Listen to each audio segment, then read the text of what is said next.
From the Conference Center at Temple Square in Salt Lake City, this is the Saturday afternoon session of the 188th Annual General Conference of The Church of Jesus Christ of Latter-day Saints, with speakers selected from the general authorities and general officers of the church. The music for this session is provided by a combined choir of students attending Institutes of Religion in the Salt Lake City, Utah area. This broadcast is furnished as a public service by Bonneville Distribution. Any reproduction, recording, transcription, or other use of this program without written consent is prohibited. President Dallin H. Oaks, First Counselor in the First Presidency of the Church, will conduct this session.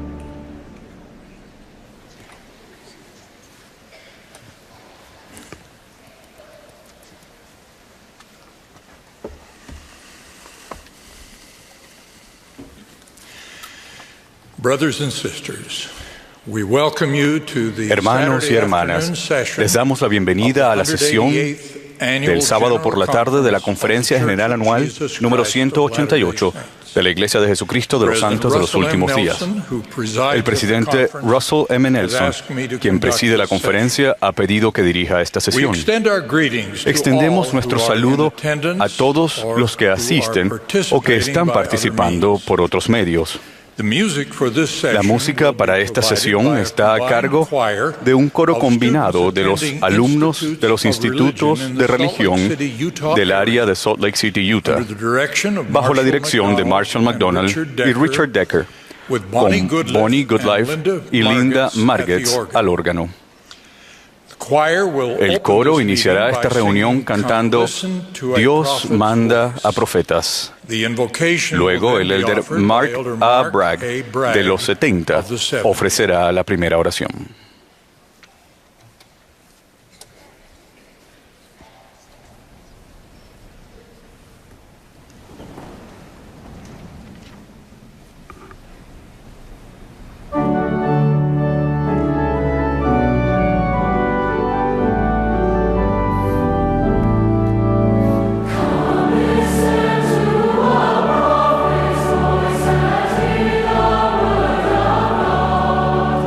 And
Nuestro amado y bondadoso Padre Celestial, a medida que inclinamos nuestras cabezas hacia ti en esta conferencia maravillosa en el cual tenemos el tiempo y la oportunidad de fortalecer nuestra fe en ti, en tu Hijo y su expiación, agradecemos a esta bella oportunidad. Agradecemos de escuchar la voz del profeta. Agradecemos por el presidente Nelson. Le amamos, le sostenemos y rogamos de que tú le bendigas y lo guardes y lo guíes a sus consejeros y al coro de los 12 y los apóstoles a medida que ellos dirigen esta iglesia bajo la dirección de tu Hijo. Agradecemos a todos aquellos que han participado y preparado esta conferencia y rogamos que sus mensajes sean recibidos y podamos actuar sobre lo que escuchemos. Agradecemos a aquellos misioneros maravillosos en todo el mundo. Por favor, bendíceles. Bendíceles con caridad y guíalos con la ayuda de sus miembros para encontrar a aquellos que están dispuestos y ansiosos de escuchar el Evangelio. Agradecemos por la juventud y la fortaleza que ellos tienen. Bendícelos y a medida que escuchan los mensajes de esta reunión, que su fe aumente y sus testimonios y la confianza que crezca en ellos para compartir los sentimientos que han sentido el día de hoy. Finalmente, Padre, rogamos por una bendición sobre aquellos viudos y viudas y aquellos que están viviendo momentos solos, que puedan sentir de tu amor y de tu cuidado y, más importante, que sus familias y amigos puedan ser inspirados a ministrarles en estos días por venir. Te amamos, expresamos nuestra gratitud por todas nuestras bendiciones y hacemos esto y lo pedimos humildemente en el nombre de tu Hijo Jesucristo. Amén.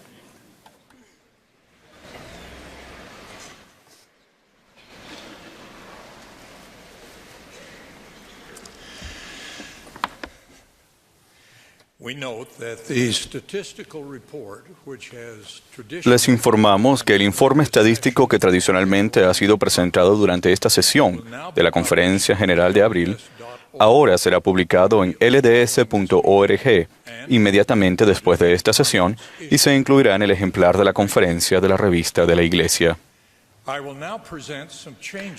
Ahora presentaré algunos cambios en el liderazgo de la Iglesia y de los oficiales generales y 70 de área de la Iglesia para su voto de sostenimiento, luego de lo cual el hermano Kevin R. Jorgensen, director ejecutivo del Departamento de Auditorías de la Iglesia, leerá el informe anual.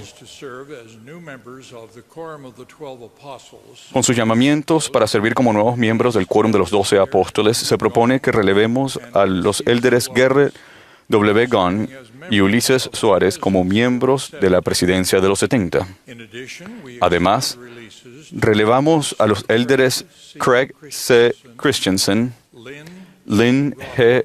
Robbins y Juan A. Uceda por su servicio como miembros de la presidencia de los 70, que se hará efectivo el 1 de agosto de 2018. Todos los que deseen expresar agradecimiento a estos hermanos por su servicio dedicado, sírvanse manifestarlo. Se propone que relevemos de su servicio a los siguientes como 70 de área: Stephen R. Bangeter, Matthew L. Carpenter, Matías Held, David P. Homer, Kyle S. McKay, R. Scott Runia y Juan Pablo Villar. Los que deseen unirse a nosotros para expresar agradecimiento a estos hermanos por su dedicado servicio, pueden hacerlo levantando la mano. Se propone que relevemos con sentida gratitud a las hermanas Bonnie L. Oscarson, Carol F. McConkie y Neil F. Marriott como la Presidencia General de las Mujeres Jóvenes. Asimismo, extendemos los relevos a las integrantes de la Mesa Directiva General de las Mujeres Jóvenes, quienes han prestado tan buen servicio. Los que deseen unirse a nosotros para expresar nuestra gratitud a estas hermanas por su extraordinario servicio y devoción, sírvanse manifestarlo. Se propone que relevemos a la hermana Bonnie H. Cordon como primera consejera de la Presidencia General de la Primaria. Los que deseen expresar su agradecimiento a la hermana Cordon, sírvanse manifestarlo levantando la mano derecha. Se propone que sostengamos a los siguientes para servir como miembros de la Presidencia de los 70, con carácter inmediato. Los élderes Carl B. Cook y Robert C. Gay. Los siguientes también servirán como miembros de la Presidencia de los 70 a partir del 1 de agosto de 2018. Los élderes Terence M. Vinson, José A. Teixeira y Carlos A. Godoy. Todos los que estén a favor, sírvanse manifestarlo. Los que estén en contra, si los hay. Se propone que sostengamos a los siguientes como nuevos 70 autoridades generales. Stephen R. Bangerter, Matthew L. Carpenter, Jack N. Gerard, Matthias Held, David P. Homer, Kyle S. McKay, Juan Pablo Villar y Takashi Wada. Todos los que estén a favor, sírvanse manifestarlo. Los que estén en contra, con la misma señal. Se propone que sostengamos a los siguientes como nuevos 70 de área. Richard K. Ahaji, Alberto A. Álvarez, Dwayne D. Bell, Glenn Burgess, Víctor R. Calderón, Ariel E. Chaparro, Daniel Córdoba, John N. Craig, Michael Sisla, William H. Davis, Richard J. DeVries, Kyler G. Domínguez, Sean Douglas, Michael A. Dunn, Kenneth J. Firmich, Edgar Flores, Saulo G. Franco, Carlos A. Genaro, Mark A. Gilmore, Sergio A. Gómez, Roberto González, Virgilio González, Spencer R. Griffin, Matthew S. Harding, David J. Harris, Kevin J. Hathaway, Richard Holzapfel, Eustache Ilunga,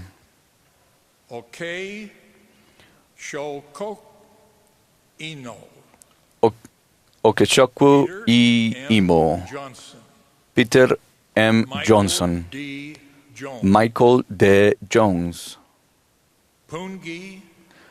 Pungwe S. Kongolo,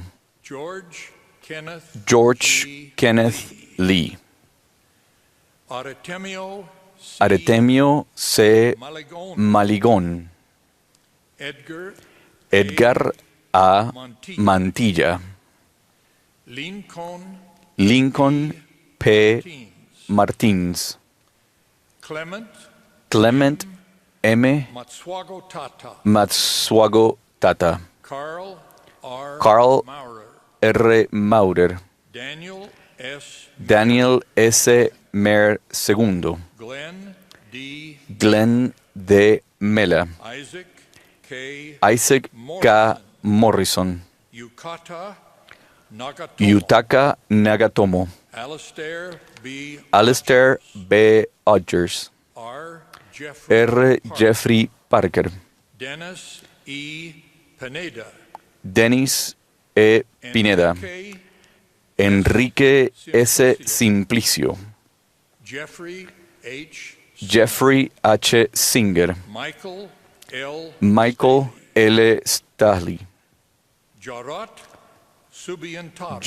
Subiantoro, Jeffrey K. Wetzel, Michael S. Wilstead, Helmut Wondra y David L. Wright. Todos los que estén a favor, sírvanse manifestarlo. Los que estén en contra, si los hay. Se propone que sostengamos a Bonnie H. Cordon para que sirva como presidenta general de las mujeres jóvenes, con Michelle Lee Craig como primera consejera y Rebecca Lynn Craven como segunda consejera. Los que estén a favor, sírvanse manifestarlo. Contrarios, pueden indicarlo. Se propone que sostengamos a Lisa Renee Harkness para que sirva como primera consejera de la presidencia general de la primaria. Los que estén en contra, los que estén a favor, sírvanse manifestarlo. Los que estén en contra, si los hay. Se propone que sostengamos a las demás autoridades generales, setentas de área y presidencias de organizaciones auxiliares, tal cual se encuentran actualmente constituidas. Todos los que estén a favor, sírvanse a manifestarlo. Los que estén en contra, si los hay. Presidente Nelson, el voto ha sido registrado. Invitamos a quienes se hayan opuesto a cualquiera de los sostenimientos propuestos a que se comuniquen con su presidente de estaca. Con el sostenimiento que acaba de llevarse a cabo, ahora tenemos 116 autoridades generales. Casi el 40% de ellos nacieron fuera de los Estados Unidos.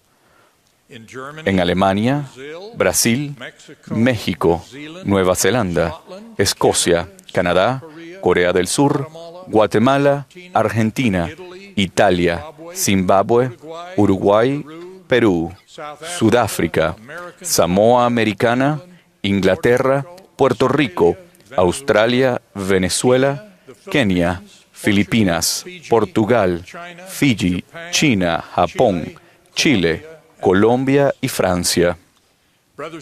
Hermanos y hermanas, agradecemos su fe y oraciones continuas a favor de los líderes de la Iglesia.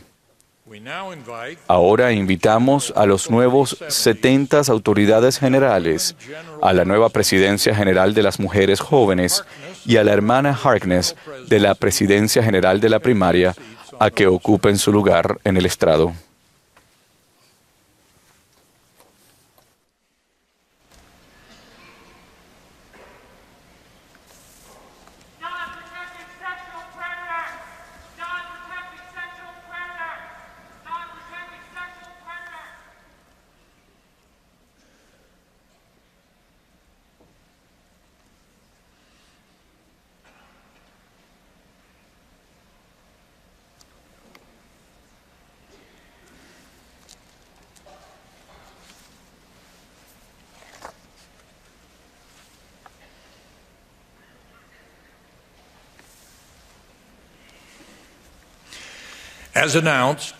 Como se anunció, Kevin R. Jurgensen leerá el informe de auditoría de la Iglesia de 2017.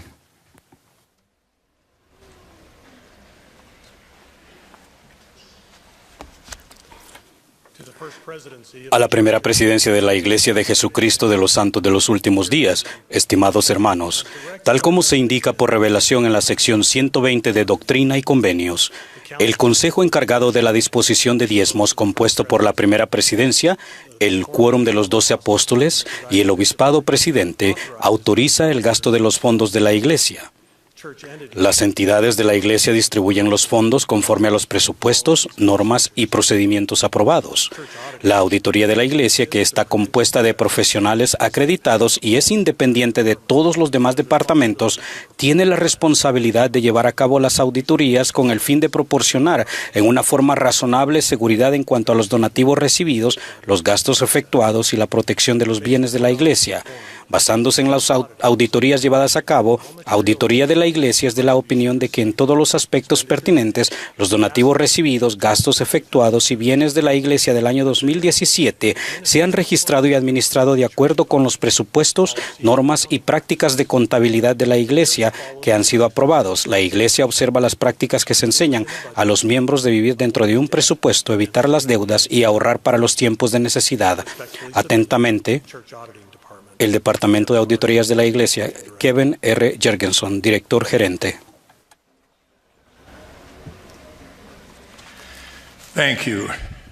Gracias. El coro cantará ahora ¿Dónde hallo el solaz? Después del himno, tendremos el privilegio de escuchar al elder David A. Bednar del Quórum de los 12 Apóstoles. Le seguirá el elder Taylor G. Godoy de los 70.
Me regocijo en la sagrada oportunidad de sostener a los líderes de nuestra iglesia y doy la bienvenida de todo corazón al quórum de los 12 apóstoles, al Elder Gong y al Elder Soares. Su ministerio bendecirá a personas y familias de todo el mundo y estoy ansioso por servir y aprender con ellos.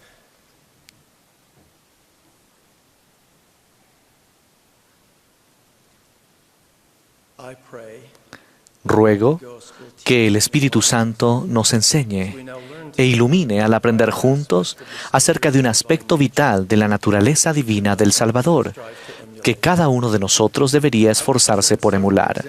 Presentaré varios ejemplos que destacan esa cualidad de Cristo antes de determinar el atributo específico más adelante en mi mensaje.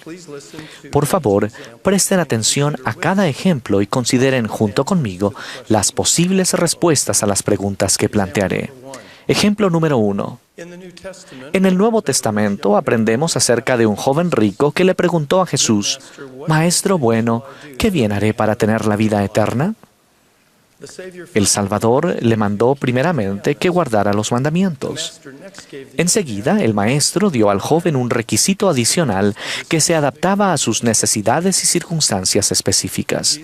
Le dijo Jesús: «Si quieres ser perfecto, anda, vende lo que tienes y da a los pobres, y tendrás tesoro en el cielo, y ven, sígueme».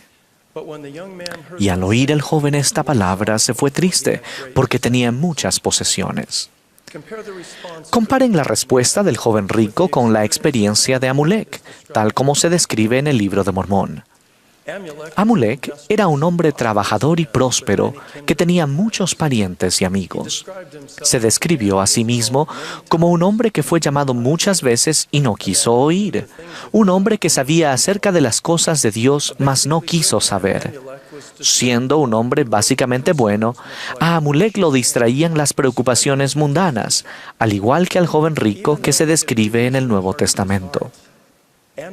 Aunque previamente había endurecido el corazón, Amulek obedeció la voz de un ángel, recibió al profeta Alma en su casa y le proporcionó alimento. Despertó espiritualmente durante la visita de Alma y fue llamado a predicar el Evangelio. Amulek abandonó todo su oro, su plata y sus objetos preciosos por la palabra de Dios y fue rechazado por los que antes eran sus amigos y también por su padre y sus parientes. ¿A qué se debe la diferencia entre las respuestas del joven rico y la de Amulek? Ejemplo número 2. Durante un peligroso periodo de guerra que se describe en el Libro de Mormón, se produjo un intercambio de epístolas entre Moroni, el capitán de los ejércitos nefitas, y Paorán, el juez superior y gobernador de la tierra. Moroni, cuyo ejército padecía a causa del apoyo deficiente del gobierno, le escribió a Paorán por vía de reprobación y lo acusó a él y a los otros líderes de desidia, pereza, negligencia e incluso de ser traidores. Paorán fácilmente podría haberse molestado con Moroni por sus acusaciones incorrectas, pero no lo hizo. Respondió compasivamente y describió una rebelión contra el gobierno acerca de la cual Moroni no estaba al tanto. Y luego Paorán declaró: «He aquí, Moroni, te digo que no me regocijo por vuestras grandes aflicciones. Sí, ello contrista mi alma. Me has censurado en tu epístola, pero no importa. No estoy enojado, antes bien, me regocijo en la grandeza de tu corazón. ¿A qué se debe la respuesta mesurada de Paorán a las acusaciones de Moroni? Ejemplo número 3. En la conferencia general hace 6 meses, el presidente Russell M. Nelson describió su respuesta a la invitación del presidente Thomas S. Monson de estudiar, reflexionar y aplicar las verdades que se hallan en el Libro de Mormón. Dijo lo siguiente: he procurado seguir su consejo. Entre otras cosas, he hecho listas de lo que es el Libro de Mormón, lo que afirma, lo que refuta, lo que cumple, lo que aclara y lo que revela. Contemplar el Libro de Mormón a través de esas lentes ha sido un ejercicio esclarecedor e inspirador. Se lo recomiendo a cada uno de ustedes. De igual modo, el presidente Henry B. Eyring hizo hincapié en la importancia que la solicitud del presidente Monson tenía en su vida. Él observó: he leído el Libro de Mormón todos los días durante más de 50 años, por lo que hubiera sido razonable pensar que las palabras del presidente Monson iban dirigidas a otra persona. Sin embargo, al igual que muchos de ustedes, sentí que la exhortación y la promesa del profeta me invitaban a hacer un esfuerzo mayor. El feliz resultado para mí y para muchos de ustedes ha sido lo que el profeta prometió. ¿A qué se deben las respuestas inmediatas y sinceras de esos 2 líderes de la Iglesia del Señor a la invitación del presidente Monson? No estoy sugiriendo que las respuestas espiritualmente potentes de Amulek, de Paorán, del presidente Nelson y del presidente Eyring se deban a una sola cualidad de Cristo. Ciertamente, muchos atributos y experiencias interrelacionados condujeron a la madurez espiritual que se manifiesta en la vida de esos 4 nobles siervos. No obstante, el Salvador y sus profetas han destacado una cualidad esencial que todos nosotros necesitamos comprender más plenamente y esforzarnos por incorporar en nuestras vidas.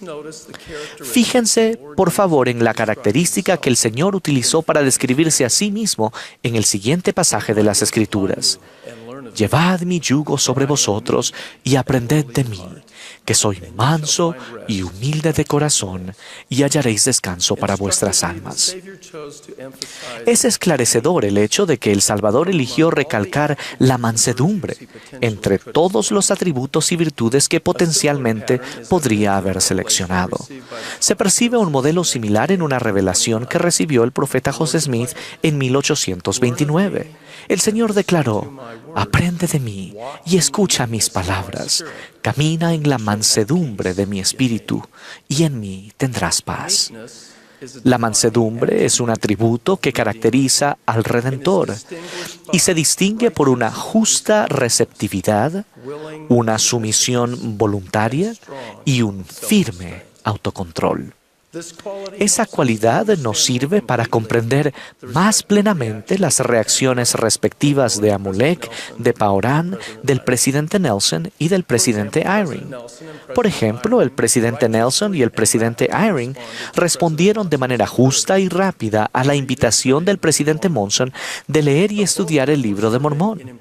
Aunque ambos hombres servían en puestos importantes y visibles de la Iglesia y habían estudiado las Escrituras extensamente durante décadas, demostraron por sus respuestas que no vacilaban ni tenían un sentimiento de su propia importancia personal. Amulek se sometió voluntariamente a la voluntad de Dios, aceptó el llamado de predicar el Evangelio y dejó atrás sus cómodas circunstancias y relaciones familiares. Y Paorán fue bendecido con perspectiva y un firme autocontrol para actuar en lugar de reaccionar, mientras explicaba a Moroni los desafíos que surgían de una rebelión contra el gobierno. En el mundo contemporáneo se suele malentender la cualidad de la mansedumbre que Cristo posee. La mansedumbre es fuerte, no débil.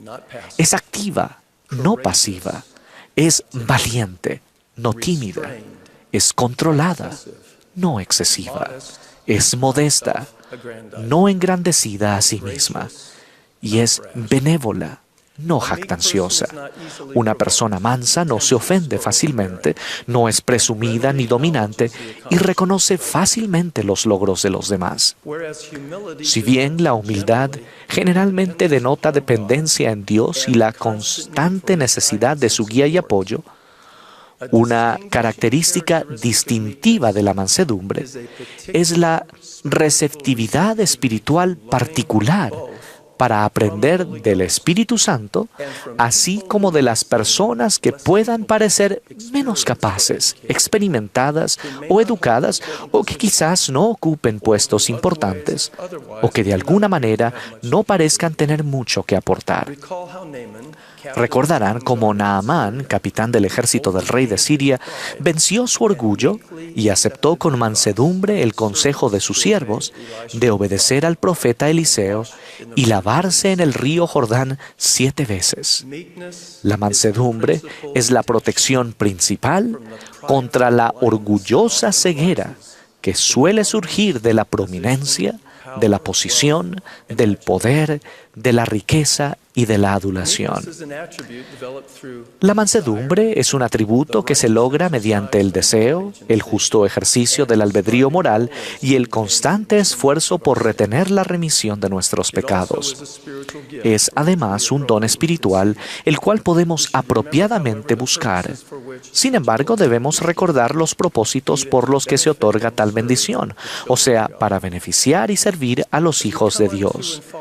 A medida que venimos al Salvador y le seguimos, cada vez estaremos más y más capacitados para llegar a ser más como Él.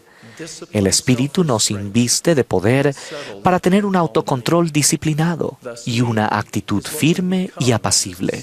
Por lo tanto, llegamos a ser mansos como discípulos del Maestro y no es solo algo que hacemos. Moisés fue instruido en toda la sabiduría de los egipcios y era poderoso en sus palabras y hechos. No obstante, era muy manso, más que todos los hombres que había sobre la tierra. Su conocimiento y capacidad podrían haberlo llenado de orgullo, pero en vez de ello, el atributo y el don espiritual de la mansedumbre con la que fue bendecido aminoraron la arrogancia en su vida y lo engrandecieron como un instrumento para lograr los propósitos de Dios. Los ejemplos más majestuosos y significativos de la mansedumbre se encuentran en la vida del Salvador mismo. El grandioso Redentor, aquel que descendió debajo de todo y sufrió, sangró y falleció para limpiarnos de toda maldad, tiernamente lavó los pies polvorientos de sus discípulos. Tal mansedumbre es una característica distintiva del Señor como siervo y líder. Jesús proporciona el máximo ejemplo de receptividad justa y de sumisión voluntaria al sufrir intensa agonía en Getsemaní. Y cuando llegó a aquel lugar, les dijo a sus discípulos: «Orad para que no entréis en tentación». Y puesto de rodillas, oró, diciendo: «Padre, si quieres, pasa de mí esta copa, pero no se haga mi voluntad, sino la tuya». La mansedumbre del Salvador en esa experiencia eternamente esencial y sumamente dolorosa nos demuestra a cada uno la importancia de poner la sabiduría de Dios por encima de nuestra propia sabiduría. La constancia de la sumisión voluntaria del Señor y el firme autocontrol son inspiradores e instructivos para todos nosotros.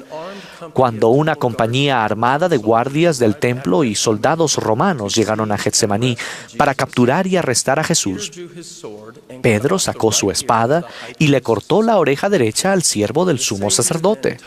El Salvador tocó entonces la oreja del siervo y lo sanó.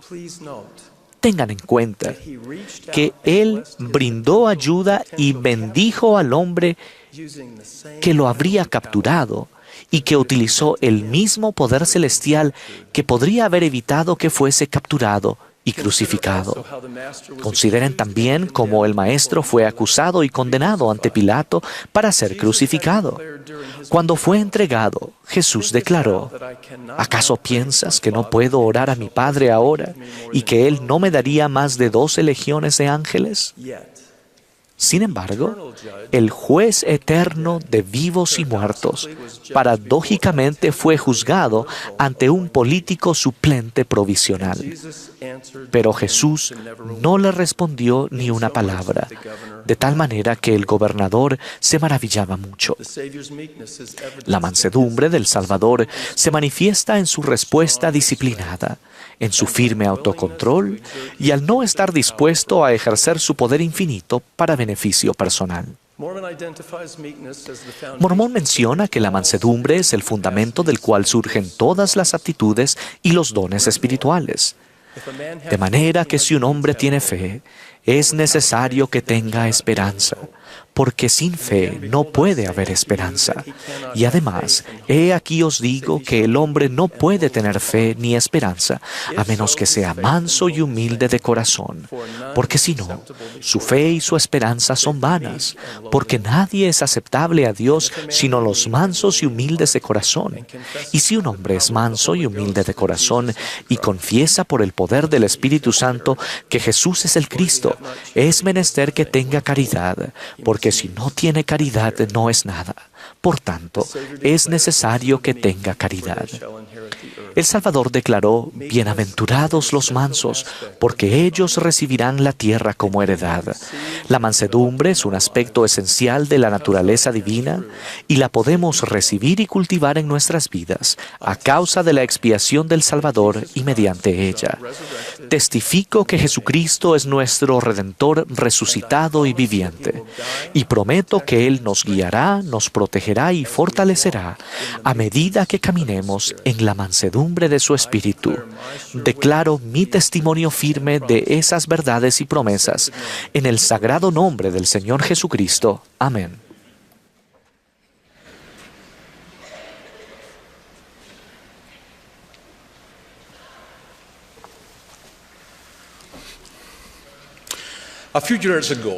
Hace unos años, mis amigos tuvieron un bebé a quien llamaron Brigham.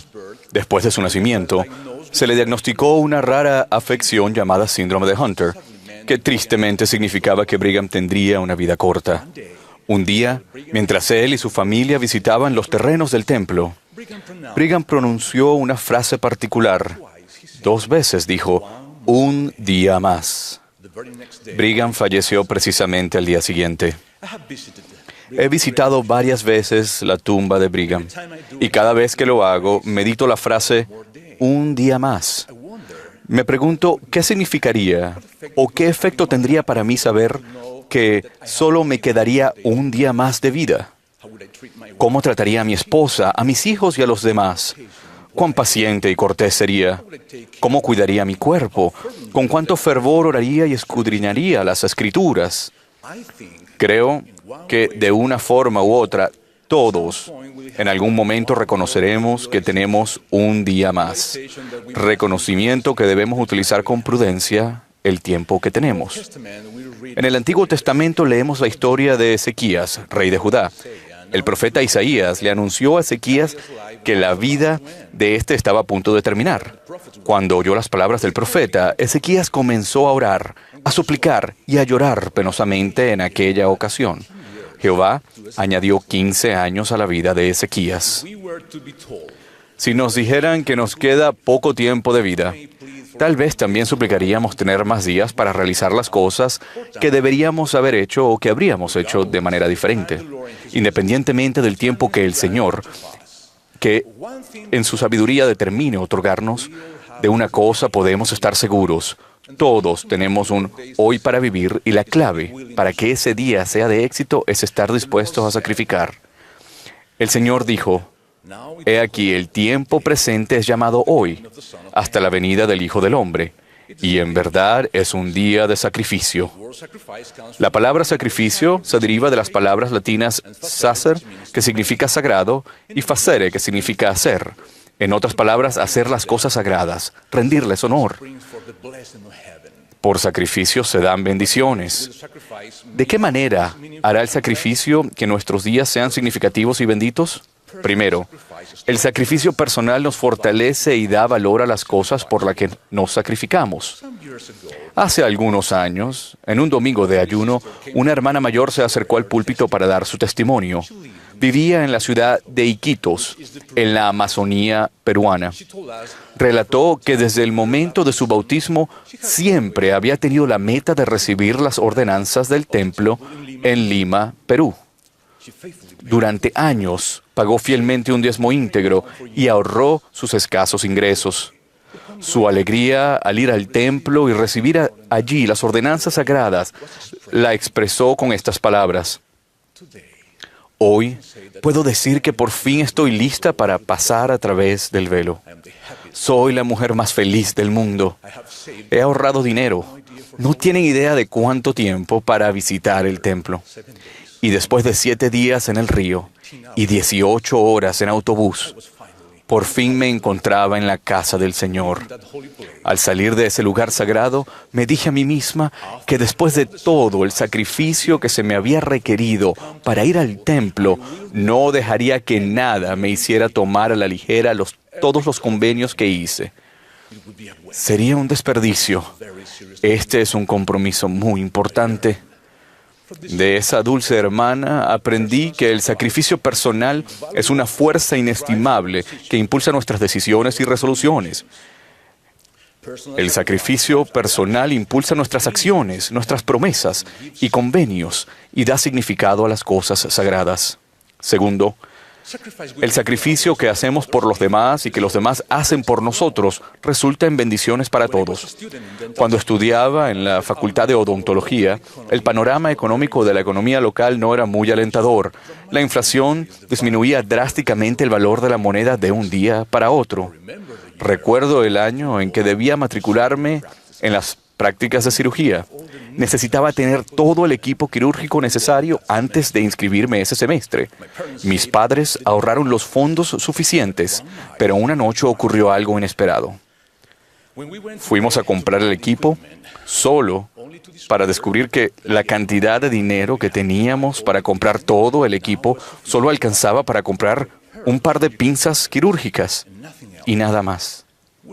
Regresamos a casa con las manos vacías y apesadumbrados ante la idea de perder un semestre de estudios universitarios. Sin embargo, de pronto mi madre dijo: Taylor, ven conmigo, vamos a salir. Fuimos al centro de la ciudad, donde había muchos lugares donde se compran y venden joyas. Cuando llegamos a una tienda, mi madre sacó de su cartera una bolsita de terciopelo azul, en la que había un hermoso brazalete de oro con una inscripción que decía: a mi querida hija, de tu padre. Era un brazalete que mi abuelo le había regalado en uno de sus cumpleaños, y allí, ante mis propios ojos, lo vendió. Cuando recibió el dinero me dijo: si hay algo de lo que estoy segura, es que vas a ser dentista. Ve y compra todo el equipo que necesitas. Ahora, ¿se imaginan la clase de estudiante en que me convertí a partir de ese momento? Quería ser el mejor y terminar mis estudios lo más pronto posible, porque sabía el alto costo del sacrificio que ella estaba haciendo. Aprendí que el sacrificio que hacen nuestros seres queridos nos reanima como el agua fresca en medio del desierto. Esa clase de sacrificio brinda esperanza y motivación. Tercero, cualquier sacrificio que hagamos es pequeño en comparación con el sacrificio del Hijo de Dios. ¿Cuál es el valor de incluso un preciado brazalete de oro comparado con el sacrificio del mismo Hijo de Dios? ¿Cómo podemos honrar ese sacrificio infinito? Cada día podemos recordar que tenemos un día más de vida y ser fieles. Amulek enseñó: sí, quisiera que vinieseis y no endurecieseis más vuestros corazones, porque he aquí, hoy es el tiempo y el día de vuestra salvación. Y por tanto, si os arrepentís y no endurecéis vuestros corazones, inmediatamente obrará para vosotros el gran plan de redención. En otras palabras, si le brindamos al Señor el sacrificio de un corazón quebrantado y un espíritu contrito, inmediatamente se manifestarán en nuestras vidas las bendiciones del gran plan de felicidad. El plan de redención es posible gracias al sacrificio de Jesucristo, tal como Él mismo lo describió. El sacrificio hizo que yo, Dios, el mayor de todos, temblara a causa del dolor y sangrara por cada poro, y padeciera, tanto en el cuerpo como en el espíritu, y deseara no tener que beber la amarga copa y desmayar. Y es por ese sacrificio, después de seguir el proceso del arrepentimiento sincero, que podemos sentir que se nos quita el peso de nuestros errores y pecados.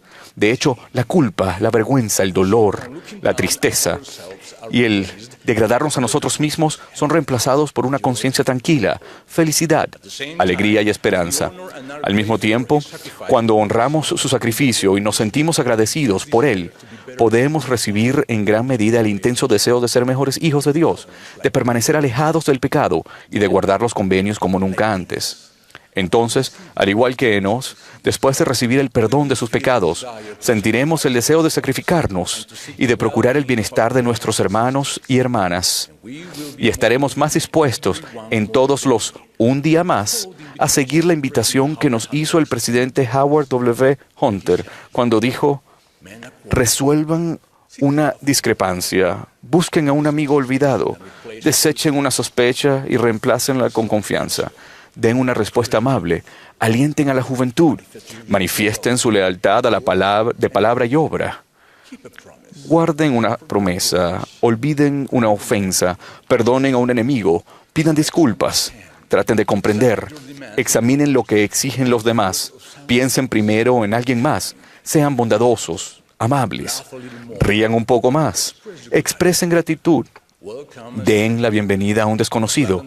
Hagan feliz a un niño. Expresen su amor con palabras y vuelvan a hacerlo todo.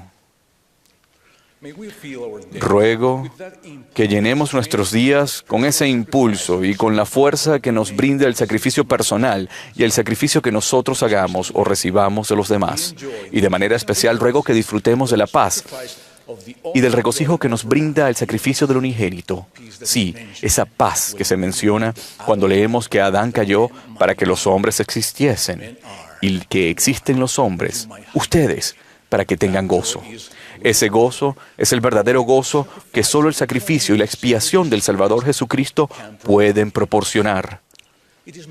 Es mi oración que le sigamos a Él, que le creamos, que lo amemos, y que sintamos el amor que demostró en su sacrificio cada vez que tengamos la oportunidad de vivir un día más.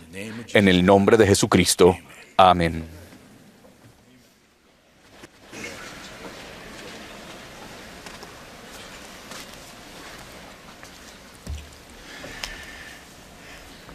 In reading that long list of names, al leer esa larga lista de nombres, sin querer, omití 2 nombres que deseamos que ustedes también sostengan como 70 de Arias: Silvio Flores y Víctor Patrick.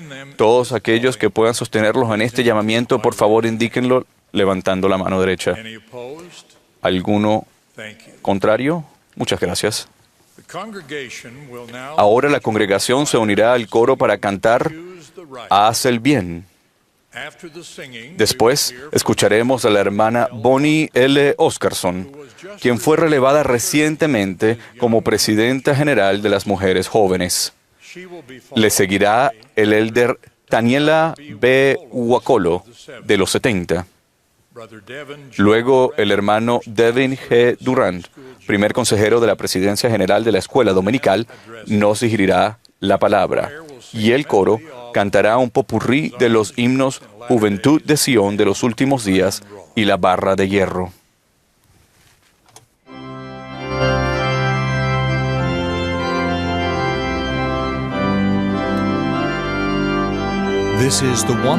Esta es la Conferencia General Anual número 188 de la Iglesia de Jesucristo de los Santos de los Últimos Días.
Hace un año, en la sesión general del sacerdocio, el obispo Harold Cosé habló a los hombres de la Iglesia y describió cómo los poseedores del sacerdocio arónico y de Melquisedec son compañeros inseparables al llevar a cabo la obra de salvación.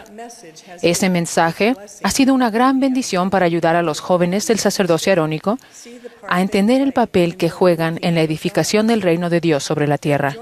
Su servicio conjunto fortalece a la Iglesia y profundiza la conversión y el compromiso en los corazones de nuestros jóvenes, a medida que comprenden cuán valiosa es su contribución y cuán gloriosa es esta obra. Hoy deseo que mis palabras se sumen a ese mensaje, al hablar de las mujeres jóvenes, quienes son igualmente necesarias e imprescindibles para llevar a cabo la obra del Señor en sus familias y en la Iglesia. Al igual que el obispo Cosé, durante mi parte de mi adolescencia viví en una pequeña rama y a menudo me pedían que cumpliera asignaciones y llamamientos que normalmente se habrían dado a los adultos. Por ejemplo, los jóvenes solíamos tomar la iniciativa para ayudar a organizar y llevar a cabo nuestras actividades y eventos especiales. Escribíamos obras de teatro, formábamos grupos de canto y participábamos plenamente en las reuniones. Fui llamada como directora de música y cada semana dirigía la música en la reunión sacramental. Fue una gran experiencia como joven de 16 años ponerme de pie cada domingo frente a los miembros y dirigir el canto de los himnos. Sentía que era necesaria y sabía que tenía algo que ofrecer. Las personas confiaban en que yo estaría ahí y me encantaba sentirme útil. Aquella experiencia me ayudó a edificar mi testimonio de Jesucristo y, al igual que le sucedió al obispo Cosé, ancló mi vida al servicio en el Evangelio. Cada miembro debe saber lo mucho que se le necesita. Cada persona tiene algo importante que aportar y posee talentos y habilidades singulares que ayudan a que avance esta importante obra. Nuestros jóvenes tienen deberes del sacerdocio arónico descritos en Doctrina y Convenios que son más visibles. Para las jovencitas, sus padres y sus líderes, puede resultar menos evidente que desde el día en que se bautizan, ellas tienen responsabilidades adquiridas por convenio de llorar con los que lloran, sí, y consolar a los que necesitan consuelo, y ser testigos de Dios en todo tiempo y en todas las cosas y en todo lugar en el que estuvieren, aún hasta la muerte. Las jóvenes tienen oportunidades de cumplir con estas responsabilidades en sus barrios y ramas y cuando prestan servicio en presidencias de clase, consejos de juventud y otros llamamientos. Cada jovencita de la Iglesia debe sentirse valorada, tener oportunidades de prestar servicio y sentir que tiene algo de valor que contribuir a esta obra. En el Manual 2 aprendemos que la obra de salvación dentro de nuestros barrios incluye la obra misional de los miembros, la retención de conversos, la activación de los miembros menos activos, la obra del templo y de historia familiar y la enseñanza del Evangelio. Esta obra es dirigida por nuestros fieles obispos, quienes poseen las llaves del sacerdocio. Durante muchos años, nuestra presidencia se ha preguntado, ¿en cuáles de las áreas mencionadas no deben ayudar las mujeres jóvenes? La respuesta es que ellas tienen algo que aportar en todas las áreas de esta obra. Por ejemplo, hace poco conocí a varias jovencitas en el área de Las Vegas, quienes habían sido llamadas a servir como consultoras de templo e historia familiar. Estaban radiantes de entusiasmo por poder enseñar y ayudar a los miembros de su barrio a encontrar a sus antepasados. Tenían valiosas habilidades informáticas, habían aprendido a utilizar Family Search y estaban entusiasmadas por compartir ese conocimiento. Era evidente que tenían un testimonio y comprendían la importancia de buscar los nombres de nuestros antepasados para que las ordenanzas de salvación pudieran efectuarse por ellos en el templo. Hace unos meses, tuve la oportunidad de poner a prueba una idea con dos jovencitas de 14 años. Hice copias de 2 agendas reales de un consejo de barrio y se las di a Emma y a Maggie. Les pedí que leyeran las agendas y vieran si había algún punto de acción en los que ellas pudieran ayudar. Emma vio que una nueva familia iba a mudarse al barrio y dijo que podía ayudarles a trasladarse y desempacar. Pensó que podía hacerse amiga de los hijos de la familia y enseñarles su nueva escuela. Ella vio que pronto se celebraría una cena de barrio y sintió que había diversas maneras en las que ella podría prestar servicio. Maggie observó que había varias personas mayores en el barrio que necesitaban recibir visitas y hermanamiento. Dijo que le encantaría visitar a estos maravillosos miembros mayores. También sintió que podía ayudar a los miembros del barrio a aprender a utilizar las redes sociales. En realidad no había nada en las agendas en las que esas dos jóvenes no pudieran ayudar. Quienes participan en los consejos y tienen llamamientos en el barrio, ven a las jovencitas como recursos valiosos para ayudar a cubrir las muchas necesidades en el barrio. Por lo general, hay una larga lista de situaciones que requieren algún servicio y a menudo solo pensamos en los adultos del barrio. Así como se ha invitado a nuestros poseedores del sacerdocio arónico a trabajar con sus padres y otros miembros del sacerdocio de Melquisedec, nuestras jóvenes pueden ser llamadas a prestar servicio y atender las necesidades del barrio con sus madres y otras hermanas. Ellas son capaces, están ansiosas y dispuestas a hacer mucho más que asistir a la iglesia los domingos. Al considerar las funciones que se espera que nuestras jovencitas asuman en un futuro próximo, podemos preguntarnos qué clase de experiencias podríamos proporcionarles ahora para ayudarles a prepararse para ser misioneras, eruditas del Evangelio, líderes en las organizaciones auxiliares, obreras del templo, esposas, madres, mentoras y amigas. Ellas pueden comenzar ahora a desempeñar muchas de esas funciones. A menudo se les pide a los jóvenes que ayuden a dar las lecciones en sus clases dominicales. Oportunidades de prestar servicio están a su alcance ahora, que antes realizaban los obreros de ordenanzas o voluntarios en el templo al ir a efectuar bautismos por los muertos. Actualmente se invita a las niñas de edad primaria a asistir a las reuniones de preparación para el templo y el sacerdocio, que les ayuda a entender que ellas también son participantes importantes de la obra dirigida por el sacerdocio. Ellas están aprendiendo que todos, tanto hombres como mujeres, son receptores de las bendiciones del sacerdocio y todos pueden asumir un papel activo. Obispos, sabemos que sus responsabilidades a menudo son agobiantes, pero de igual manera que una de sus prioridades es presidir en los quórums del sacerdocio, el Manual 2 indica que el obispo y sus consejeros brindan liderazgo a los del sacerdocio a la organización de las mujeres jóvenes, velan por las mujeres jóvenes y fortalecen a las jóvenes trabajando con los padres y las líderes. También dice, el obispo y sus consejeros participan regularmente en las reuniones, proyectos de servicio y actividades. Estamos agradecidas por los obispos que dedican su tiempo a visitar las clases de las mujeres jóvenes y brindan a las jovencitas oportunidades de ser más que meras espectadoras de esta obra. Gracias por asegurarse de que sus jovencitas sean participantes valiosas. Estas oportunidades de servir de maneras significativas las bendicen mucho más que las actividades en las que solo se entretienen. A ustedes, jovencitas de la Iglesia, sus años de adolescencia pueden ser intensos y a menudo desafiantes. Hemos observado que un mayor número de ustedes luchan con problemas de autoestima, ansiedad, incluso depresión. Mirar hacia afuera, en lugar de enfocarnos en nuestros propios problemas, tal vez no resuelva todas estas cosas, pero el servicio a menudo aligera la carga y hace que los desafíos no parezcan tan duros. Una de las mejores maneras de aumentar los sentimientos de autoestima es mostrar, a través de nuestro servicio a otros, que tenemos mucho de valor que ofrecer. Les insto a levantar las manos y a servir voluntariamente cuando noten necesidades a su alrededor.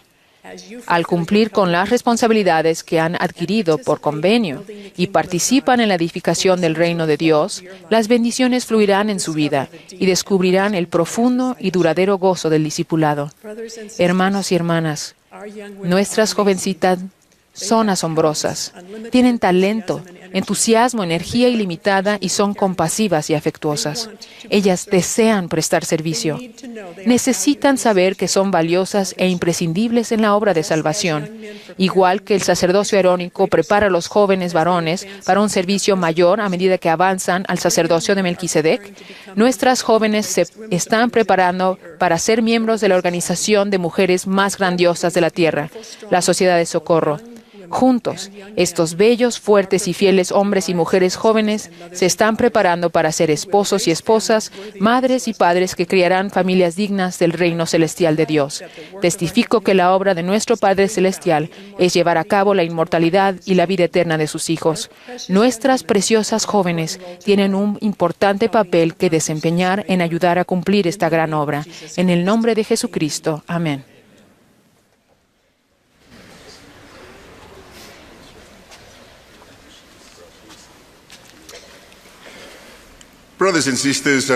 Hermanos y hermanas, me regocijo con ustedes en el Evangelio o la doctrina de Cristo. Una vez un amigo le preguntó al elder Neil L. Anderson, entonces de los 70, qué se sentía al hablar frente a 21,000 personas en el centro de conferencias. El elder Anderson respondió, lo que a uno lo pone nervioso no son las 21,000 personas, sino las 15 autoridades generales que están sentadas detrás de uno. En ese momento me reí, pero ahora siento lo mismo. Cuánto amo y sostengo a estos 15 hombres como profetas, videntes y reveladores. El Señor le dijo a Abraham que por medio de su posteridad y del sacerdocio, todas las familias de la tierra serían bendecidas con las bendiciones del Evangelio, sí, de vida eterna. Esas bendiciones prometidas del Evangelio y el sacerdocio fueron restauradas a la tierra. Y luego, en 1842, el profeta José Smith administró la investidura a un número reducido de hombres y mujeres. Mercy Fielding Thompson era una de ellas. El profeta le dijo, esta investidura la sacará de las tinieblas a una luz maravillosa. Hoy deseo centrarme en las ordenanzas de salvación, las cuales nos darán a ustedes y a mí una luz maravillosa. En Leales a la Fe dice, una ordenanza es un acto sagrado y formal realizado por la autoridad del sacerdocio. Las ordenanzas que son esenciales para la exaltación se llaman ordenanzas de salvación y son el bautismo, la confirmación, la ordenación al sacerdocio de Melquisedec para los varones, la investidura del templo y el sellamiento del matrimonio. El elder David A. Bednar enseñó, las ordenanzas de salvación y exaltación que se administran en la iglesia restaurada del Señor constituyen canales autorizados por medio de los cuales pueden fluir las bendiciones y los poderes del cielo en la vida de cada persona. Como a las dos caras de una moneda, todas las ordenanzas salvadoras van acompañadas de convenios con Dios. Dios nos ha prometido bendiciones y honramos fielmente dichos convenios. El profeta Amulek declaró, esta vida es cuando el hombre debe prepararse para comparecer ante Dios. ¿Cómo nos preparamos? Al recibir ordenanzas dignamente. Además debemos, en palabras del presidente Russell M. Nelson, mantenernos en la senda del convenio. El presidente Nelson prosiguió su compromiso de seguir al Salvador haciendo convenios con él y luego, guardando esos convenios, abrirá la puerta a cada privilegio y bendición espirituales que están disponibles para las mujeres, los hombres y los niños en todas partes. Como muchos de ustedes, John y Bonnie Newman han recibido las bendiciones espirituales que prometió el presidente Nelson. Un domingo, después de asistir a la iglesia con sus 3 niños pequeños, Bonnie le dijo a John, quien no era miembro de la iglesia, no puedo hacer esto sola. Debes decidir si vienes a mi iglesia con nosotros o si eliges una iglesia a la que podamos ir juntos. Pero los niños necesitan saber que su papá también ama a Dios. El domingo siguiente y cada domingo a partir de entonces, John no solo asistió, sino que a lo largo de los años también sirvió tocando el piano en muchos barrios, ramas y primarias. Tuve el privilegio de reunirme con John en abril de 2015 y en esa reunión comentamos que la mejor manera en que él podía manifestar su amor por Bonnie era que la llevase al templo, pero eso no era posible, a menos que él se bautizara. Después de asistir a la Iglesia de Jesucristo de los Santos de los Últimos Días por 39 años, John se bautizó en 2015. Un año más tarde, John y Bonnie fueron sellados en el templo de Memphis, Tennessee. 20 años después de que ella había recibido su propia investidura, su hijo de 47 años, Robert, dijo sobre su papá, «Papá realmente ha progresado desde que recibió el sacerdocio».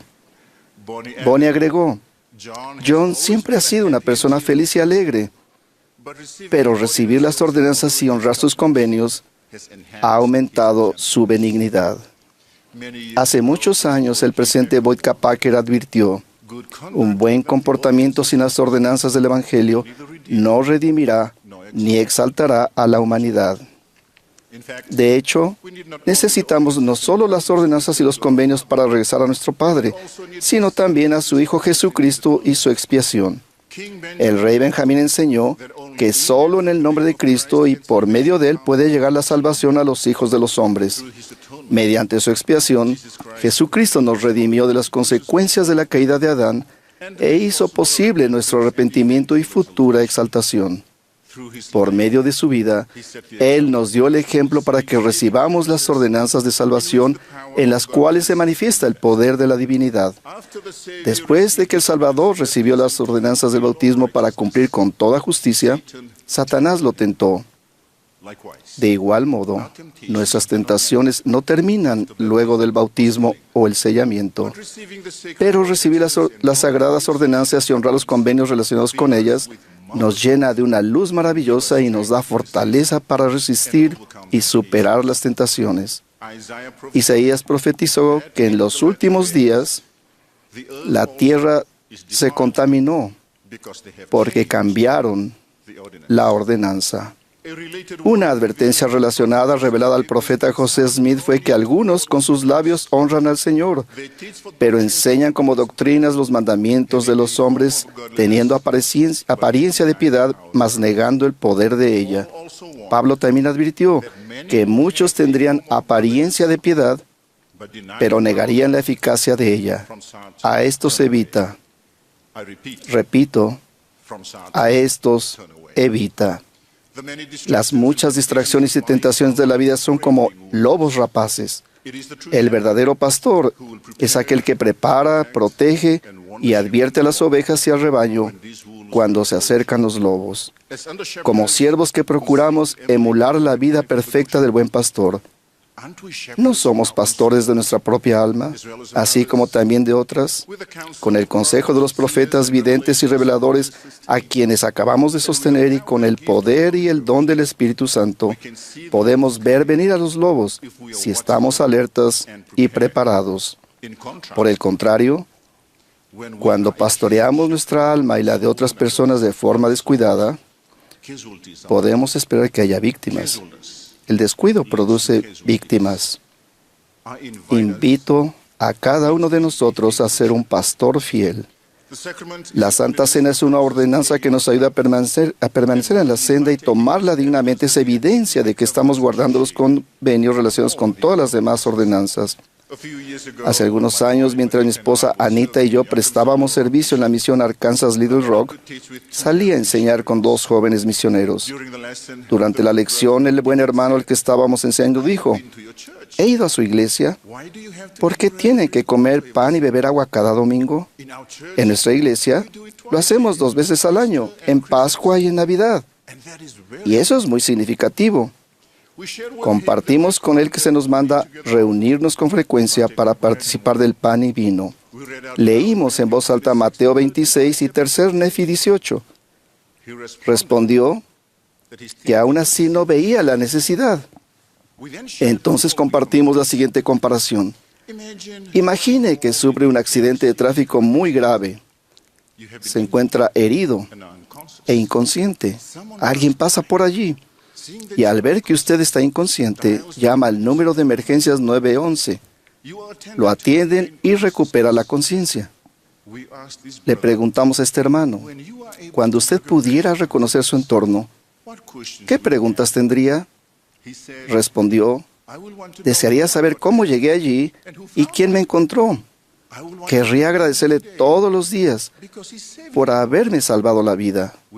Compartimos con este buen hermano que el Salvador nos salvó la vida y que debemos agradecerle cada día, todos los días. Luego le preguntamos: al saber que Él dio su vida por usted y por nosotros, ¿cuán a menudo desea comer el pan y beber el agua como emblemas de su cuerpo y sangre? Dijo: lo entiendo, pero hay algo más. Su iglesia no es alegre como la nuestra. A lo que respondimos, ¿qué haría si el Salvador Jesucristo entrara por esa puerta? Respondió, me pondría de rodillas de inmediato. Le preguntamos, ¿no es eso lo que siente cuando entra en las capillas santo de los últimos días? ¿Reverencia por el Salvador? Exclamó, lo entiendo, lo entiendo, lo entiendo. Vino a la iglesia ese domingo de Pascua de Resurrección y siguió asistiendo. Invito a cada uno de nosotros a preguntarse, ¿qué ordenanzas, entre ellas la Santa Cena, necesito recibir? ¿Y qué convenios necesito hacer, guardar y honrar?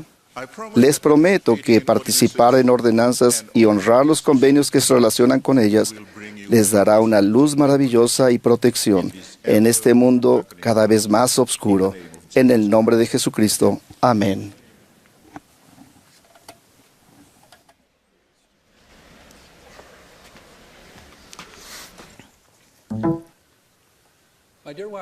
Mi esposa Julie y yo hemos criado 6 hijos preciosos y hace poco nos hemos quedado con el nido vacío. Cuánto echo de menos tener a los hijos en casa todo el tiempo. Extraño aprender de ellos. Hoy dirijo mis palabras a todos los padres y a todos los que desean serlo. Muchos de ustedes están criando a sus hijos en la actualidad y otros lo harán en breve. Aún así, para otros el ser padres tal vez sea una bendición futura.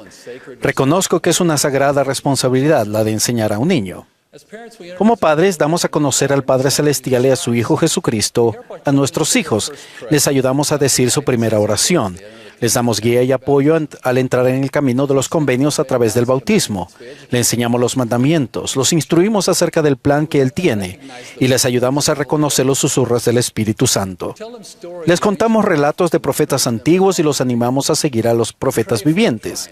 Oramos por sus triunfos y nos compadecemos de ellos durante sus pruebas. Testificamos a nuestros hijos de las bendiciones del templo y nos esforzamos por prepararlos para servir misiones de tiempo completo. Les damos consejo amoroso cuando ellos mismos se convierten en padres, pero aún entonces jamás dejamos de serlos. Nunca se nos releva de esos llamamientos eternos. Reflexionemos ahora en algunas de las maravillosas oportunidades que tenemos de enseñar a nuestros hijos en casa. Empecemos con la noche de hogar, que era una prioridad importantísima en el hogar fiel en el que me crié. No recuerdo lecciones específicas, pero sí recuerdo que nunca pasó una semana sin tenerla. Yo sabía que era importante. Recuerdo una de mis actividades favoritas de la noche de hogar. Papá invitaba a uno de sus hijos a pasar la prueba. Le daba al hijo una serie de instrucciones como primero ve a la cocina y abre y cierra la nevera. Luego corre hasta mi cuarto y agarra un par de calcetines de mi armario. Entonces vuelve aquí, salta 3 veces y di, lo hice, papá. Me encantaba cuando me tocaba a mí. Quería cumplir cada paso correctamente y apreciaba el momento cuando podía decir, lo hice, papá. Esa actividad me ayudó a desarrollar mi confianza y facilitó que un joven inquieto prestara atención cuando mamá o papá enseñaban.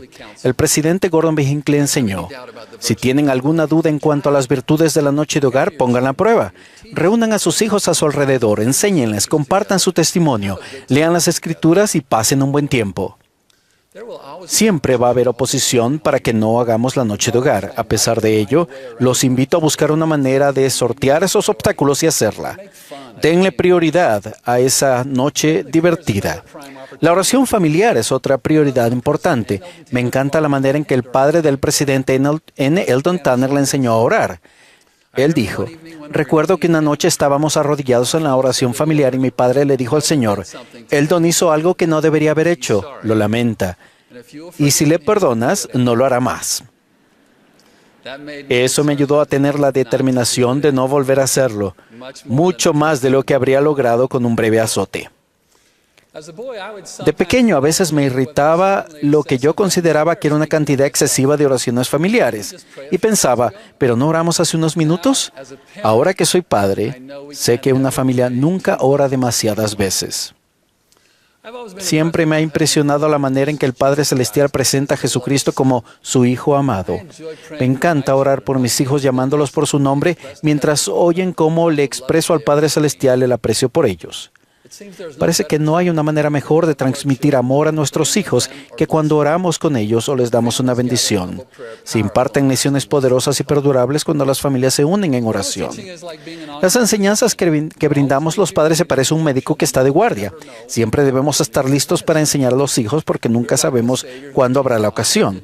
Somos como el Salvador, cuyas enseñanzas a menudo no ocurrieron en una sinagoga, sino en situaciones cotidianas. Cuando comía con sus discípulos, sacaba agua de un pozo o pasaba cerca de una higuera.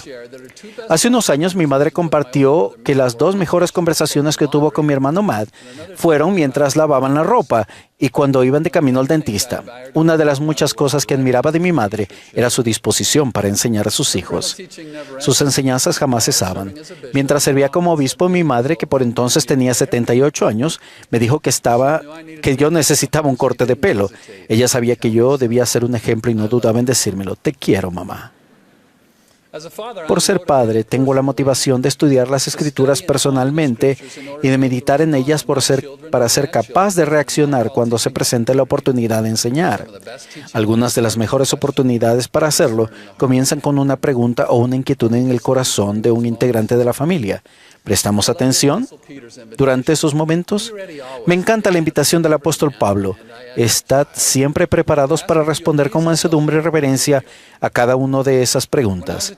Siendo un adolescente, a mi padre y a mí nos encantaba retarnos para ver quién agarraba con más fuerza.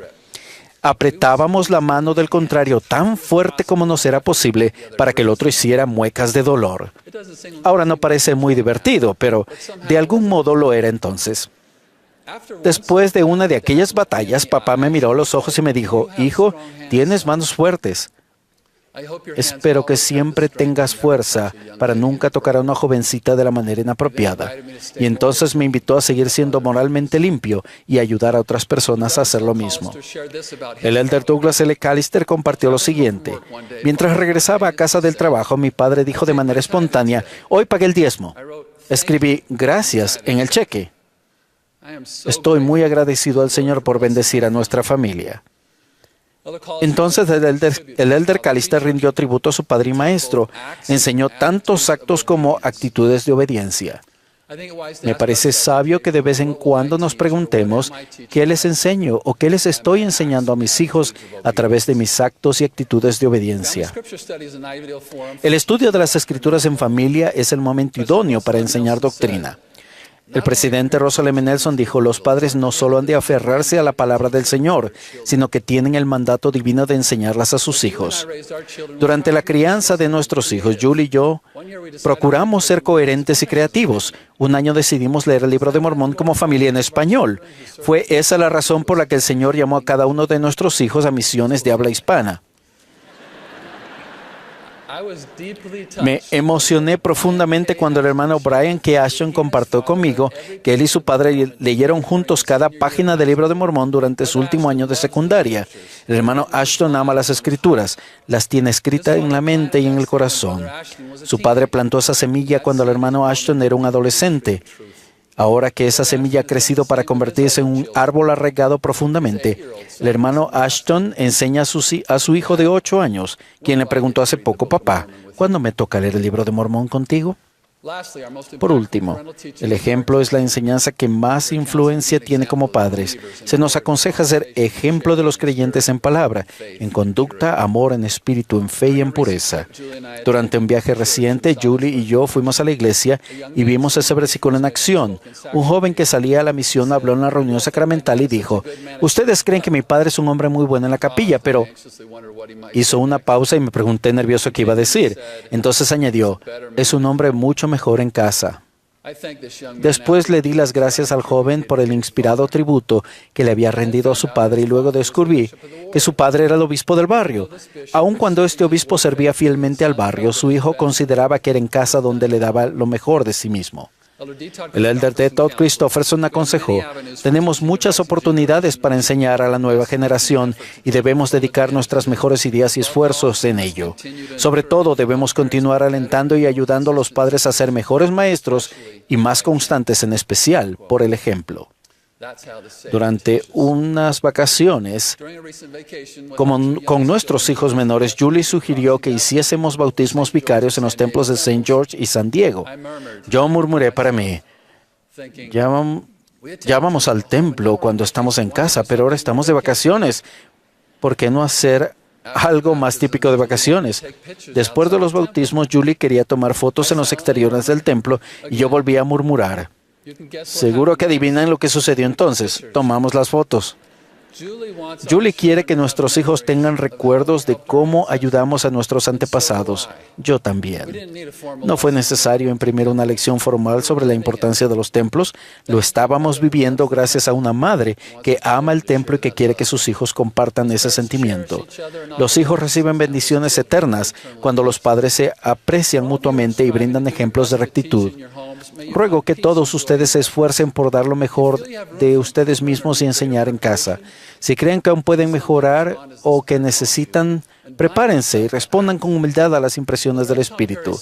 El elder Elton Perry dijo, la salud de cualquier sociedad, la felicidad, la prosperidad y la paz de su gente, todas tienen su raíz en la enseñanza de los hijos en el hogar. Sí, mi hogar ahora es un nido vacío, pero yo sigo de guardia, listo y dispuesto a encontrar oportunidades adicionales y preciadas de enseñar a mis hijos, ya adultos, a sus hijos y algún día espero a los hijos de estos. Suplico la ayuda del cielo en este esfuerzo como Cristo en nuestro hogar. En el nombre de Jesucristo. Amén.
Agradecemos a todos los que han discursado esta tarde y por la hermosa música proporcionada.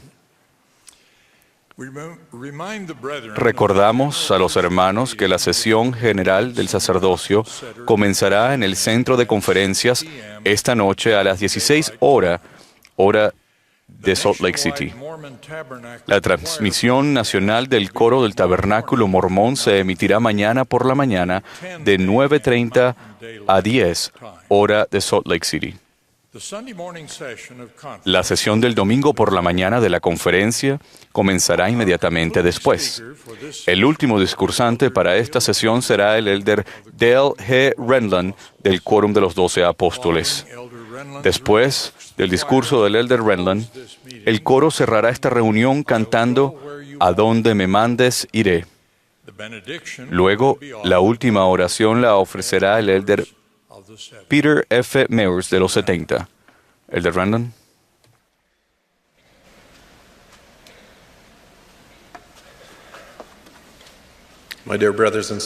Mis queridos hermanos y hermanas, las relaciones familiares pueden formar parte de las experiencias más gratificantes y a la vez exigentes que tengamos. Muchos de nosotros hemos afrontado algún tipo de fractura en el seno de nuestra familia. Una fractura semejante surgió entre dos héroes de la restauración de la Iglesia de Jesucristo en estos últimos días. Parley y Orson Pratt eran hermanos, conversos de los primeros tiempos y apóstoles ordenados. Cada uno de ellos afrontó una prueba de fe, pero la superó con un testimonio inquebrantable. Ambos sacrificaron mucho y contribuyeron enormemente a la causa de la verdad. Durante la época de Nauvoo, su relación se tornó tensa y culminó en una acalorada confrontación pública en 1846. Se produjo una ruptura profunda y prolongada. En un primer momento, Parley le escribió a Orson para resolver la disputa, pero Orson no contestó. Parley se dio por vencido, considerando que no volverían a comunicarse a menos que Orson diera ese paso. Varios años más tarde, en marzo de 1853, Orson se enteró de un proyecto de publicar un libro sobre los descendientes de William Pratt, el primer antepasado americano de estos hermanos. Orson comenzó a llorar como un bebé al vislumbrar este tesoro escondido de historia familiar. Su corazón se enterneció y tomó la decisión de reparar la brecha con su hermano. Orson le escribió a Parley: «Ahora, querido hermano, no hay nadie entre todos los descendientes de nuestro antepasado, el teniente William Pratt, que tenga un interés tan profundo en buscar sus descendientes como nosotros». Orson fue uno de los primeros en comprender que los santos de los últimos días tenemos la responsabilidad de buscar y compilar historias familiares para llevar a cabo las ordenanzas vicarias por nuestros antepasados. Su carta proseguía diciendo: «Sabemos que el Dios de nuestros padres ha puesto su mano en esto. Deseo pedir perdón por haber sido tan negligente en escribirte. Espero que me perdones». A pesar de sus testimonios inquebrantables, fue el amor por sus antepasados el catalizador para sanar una riña, curar una herida y procurar y conceder perdón. Cuando Dios nos guía a hacer algo, con frecuencia tiene muchos propósitos en mente. La obra del templo y de historia familiar no es solo para los muertos, sino que también bendice a los vivos. Para Orson y Parley, tornó el corazón del uno al otro. La obra del templo y de historia familiar aportó el poder de sanar lo que requería ser sanado. Como miembros de la Iglesia, verdaderamente tenemos la responsabilidad divina de buscar nuestros antepasados y compilar historias familiares. Esto es mucho más que una afición que se nos recomienda adoptar, ya que las ordenanzas de salvación son necesarias para todos los hijos de Dios. Debemos identificar a nuestros antepasados que murieron sin recibir las ordenanzas de salvación. Podemos llevar a cabo las ordenanzas de manera vicaria en los templos y nuestros antepasados pueden decidir aceptarlas. También se nos alienta a ayudar a los miembros del barrio y de la estaca con los nombres de su familia.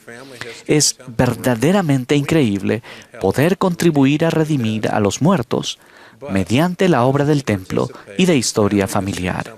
Pero al participar en la obra del templo y de historia familiar hoy, también nos hacemos merecedores de las bendiciones de sanación prometidas por los profetas y apóstoles. Estas bendiciones también son verdaderamente increíbles por su alcance, especificidad y consecuencias en la vida mortal. Estas bendiciones incluyen lo siguiente, y es una lista grande: más comprensión del Salvador y de su sacrificio expiatorio, más influencia del Espíritu Santo en nuestra vida para disfrutar de fortaleza y guía para nuestra propia vida, más fe, la cual hace que nuestra conversión a Él llegue a ser profunda y perdurable, más capacidad y motivación para aprender y arrepentirnos, gracias a la comprensión de quiénes somos y de dónde venimos, así como una visión más clara de hacia dónde vamos, más influencia refinadora, santificadora y moderadora en nuestro corazón, más gozo gracias a una capacidad superior de sentir el amor del Señor, más bendiciones para nuestra familia independientemente de nuestra situación familiar actual, pasada o futura, o de cuán imperfecto sea nuestro árbol familiar. Más amor y aprecio por nuestros antepasados y familiares vivos, lo que hace que ya no nos sintamos solos. Más poder para discernir lo que necesita ser sanado y así, con la ayuda del Señor, servir a los demás. Más protección ante las tentaciones y la creciente influencia del adversario. Y más ayuda a la hora de aliviar corazones atribulados, quebrantados o angustiados, y que las personas heridas sanen. Si ha orado para recibir cualquiera de estas bendiciones, participe en la obra del templo y de historia familiar.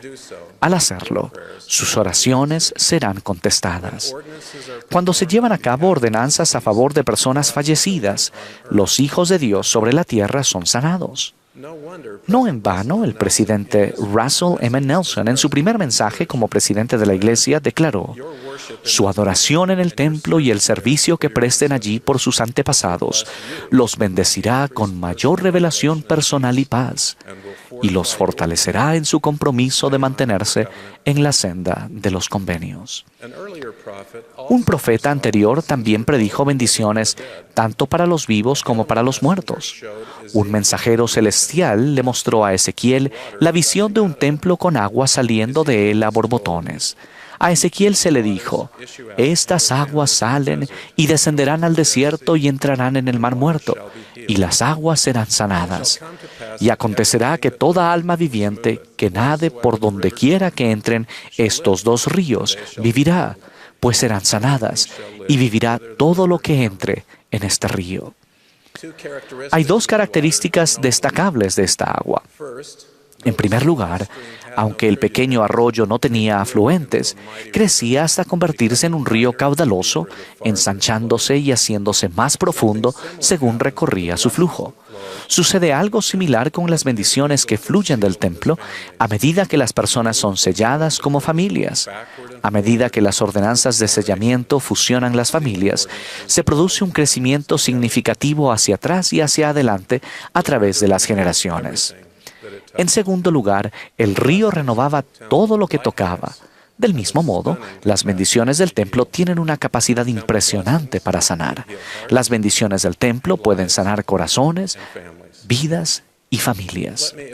Permítanme ilustrarlo. En 1999, un joven llamado Todd se desmayó por causa de la rotura de un vaso sanguíneo en su cerebro. Aunque Todd y su familia eran miembros de la iglesia, su actividad en ella había sido esporádica y ninguno había experimentado las bendiciones del templo.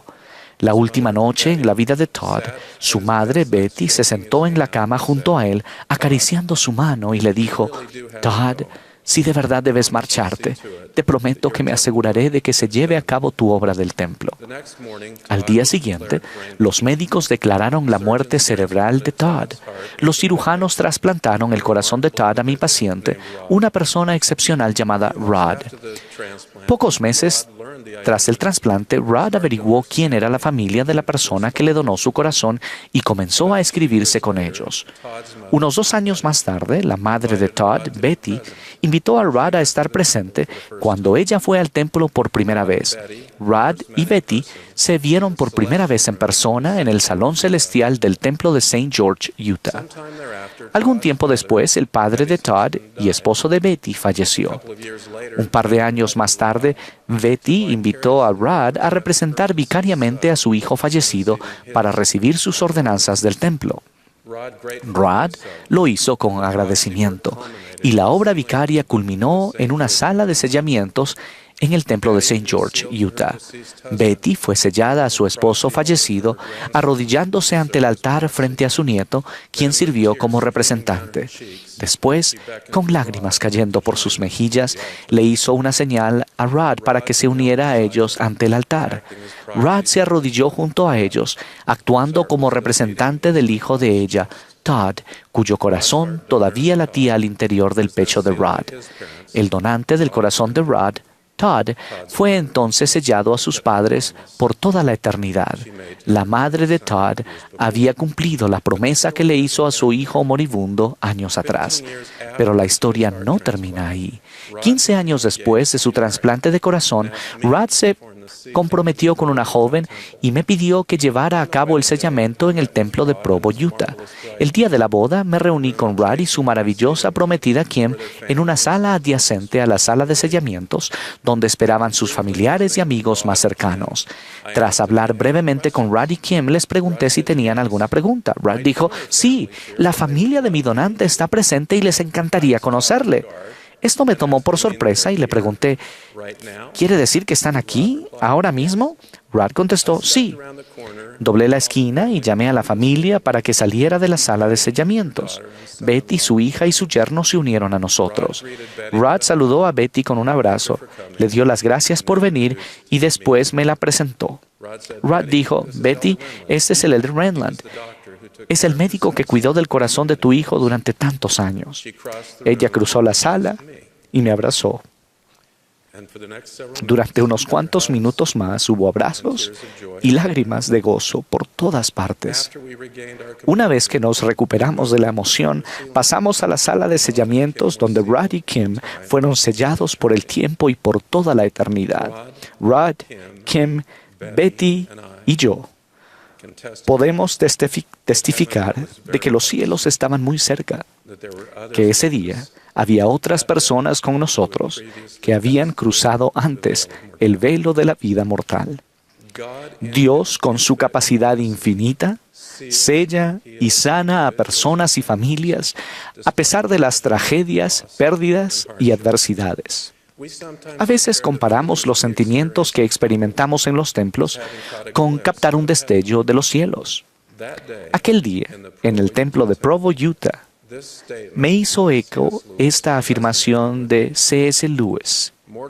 Los seres mortales dicen en cuanto a cierta medida de sufrimiento temporal, ninguna dicha futura puede compensarlo, ignorando que los cielos, cuando los alcancemos, actuarán retrospectivamente y convertirán incluso esa agonía en una gloria. Los benditos dirán entonces, nunca hemos vivido en ningún otro lugar que no sean los cielos. Dios nos fortalecerá, ayudará y sostendrá, y santificará para nosotros nuestra angustia más profunda. Cuando reunimos nuestras historias familiares y vamos al templo por nuestros antepasados, Dios cumple muchas de esas bendiciones prometidas de manera simultánea a ambos lados del velo. De manera similar, somos bendecidos cuando ayudamos a otras personas en nuestros barrios y estacas a hacer lo mismo. Los miembros que no viven cerca de un templo también reciben estas bendiciones al participar en la obra de historia familiar, reuniendo los nombres de sus antepasados para que se lleven a cabo las ordenanzas del templo. El presidente Nelson, no obstante, advirtió: podemos sentirnos inspirados durante todo el día sobre experiencias del templo y de historia familiar que otras personas hayan tenido. Sin embargo, debemos hacer algo para experimentar realmente la alegría por nosotros mismos. Prosiguió diciendo: los invito a considerar con oración qué tipo de sacrificio, de preferencia un sacrificio de tiempo, pueden hacer para dedicarse más a la obra del templo y de historia familiar este año. Al aceptar la invitación del presidente Nelson, descubrirán, reunirán y conectarán a su familia. Además, comenzarán a fluir bendiciones para ustedes y su familia, como el río que mencionó Ezequiel. Hallarán sanación para aquello que requiera sanación. Orson y Parley Pratt experimentaron los efectos sanadores y selladores de la obra del templo y de historia familiar en los primeros compases de esta dispensación. Betty, su familia y Rudd los experimentaron también. Ustedes también pueden hacerlo. Mediante su sacrificio expiatorio, Jesucristo ofrece estas bendiciones a todos, tanto muertos como vivos. Gracias a estas bendiciones, nos daremos cuenta de que, metafóricamente, nunca hemos vivido en ningún otro lugar que no sean los cielos. Testifico de ello en el nombre de Jesucristo. Amén.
Nuestro querido Padre Celestial,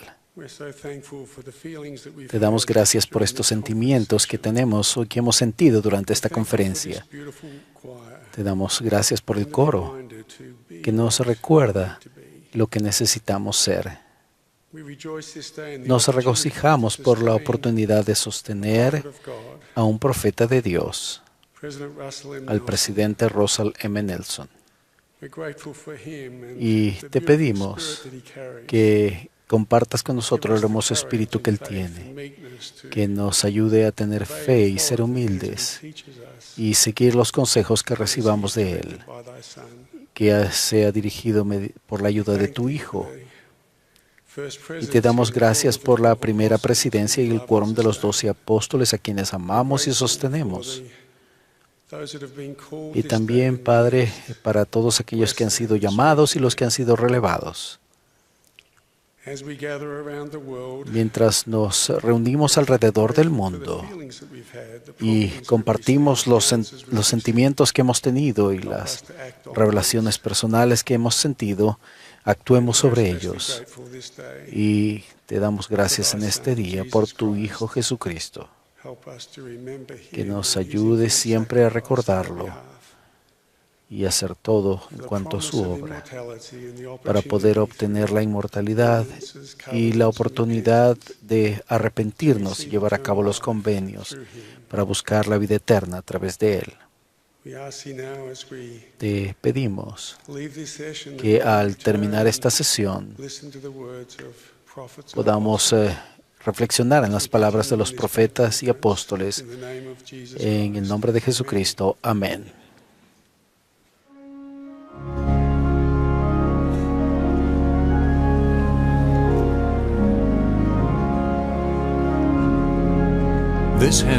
Esta ha sido la transmisión de la Conferencia General Anual número 188 de la Iglesia de Jesucristo de los Santos de los Últimos Días. Los discursantes fueron seleccionados de entre las autoridades generales y los oficiales generales de la Iglesia. La música para esta sesión estuvo a cargo de un coro combinado de alumnos que asisten a los institutos de religión en el área Salt Lake City, Utah.